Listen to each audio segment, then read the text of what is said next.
Luke chapter 23. Then the whole assembly rose and led him off to Pilate. And they began to accuse him, saying, "We have found this man subverting our nation.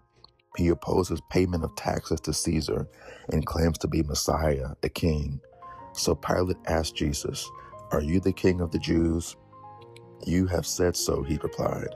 Then Pilate announced to the chief priests and the crowd, "I find no basis for a charge against this man." But they insisted, "He stirs up people all over Judea by his teaching. He started in Galilee and has come all the way here." On hearing this, Pilate asked if the man was a Galilean. When he learned that Jesus was under Herod's jurisdiction, he sent him to Herod, who was also in Jerusalem at that time. When Herod saw Jesus, he was greatly pleased because for a long time he had been wanting to see him.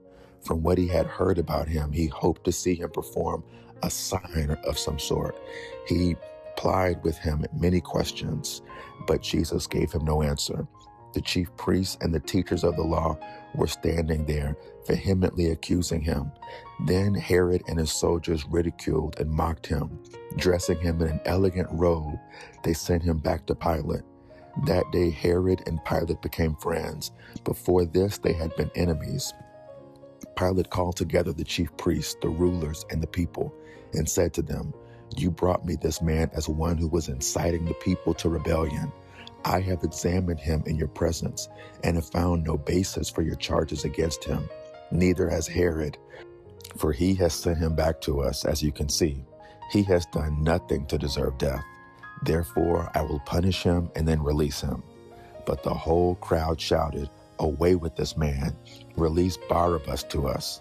Barabbas had been thrown into prison for an insurrection in the city and for murder. Wanting to release Jesus, Pilate appealed to them again, but they kept shouting, "Crucify him! Crucify him!" For the third time he spoke to them, "Why? What crime has this man committed? I have found in him no grounds for the death penalty. Therefore, I will have him punished and then release him." But the loud shouts, they insistently demanded that he be crucified, and their shouts prevailed. So Pilate decided to grant their demand. He released the man who had been thrown into prison for insurrection and murder, the one they asked for, and surrendered Jesus to their will. As the soldiers led him away, they seized Simon from Cyrene, who was on his way from the country, and put the cross on him and made him carry it behind Jesus. A large number of people followed him, including women who mourned and wailed for him. Jesus turned and said to them, "Daughters of Jerusalem, do not weep for me, for weep for yourselves and your children, for the time will come when you will say, 'Blessed are the childless women, the wombs that never bore, and the breasts that never nursed.' Then they will say to the mountains, 'Fall on us,' and to the hills, 'Cover us.' For if people do these things when the tree is green, what will happen when it is dry?" 2 other men, both criminals, were also led out with him to be executed. When they came to the place called the Skull, they crucified him there, along with the criminals, one on his right, the other on his left. Jesus said, "Father, forgive them, for they do not know what they are doing." And they divided up his clothes by casting lots. The people stood watching, and the rulers even sneered at him. They said, "He saved others.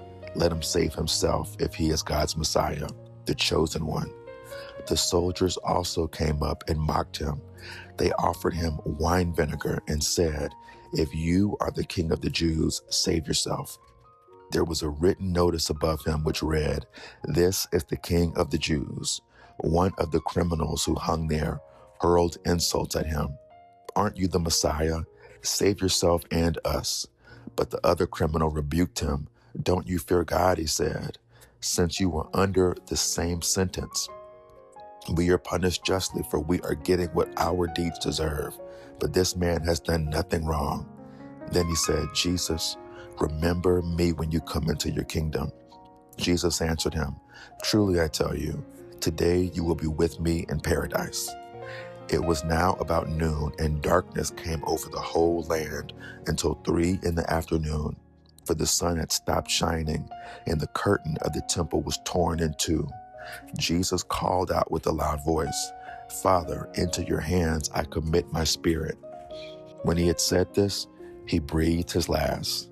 The centurion, seeing what had happened, praised God and said, "Surely this was a righteous man." When all the people who had gathered to witness this sight saw what took place, they beat their breasts and went away. But all those who knew him, including the women who had followed him from Galilee, stood at a distance, watching these things.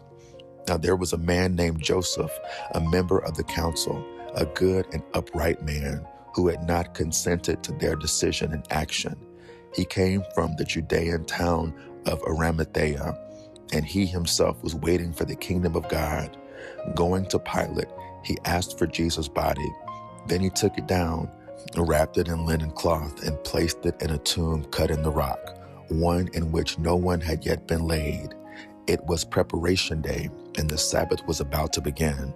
The women who had come with Jesus from Galilee followed Joseph and saw the tomb and how his body was laid in it. They then went home and prepared spices and perfumes, but they rested on the Sabbath in obedience of the commandment.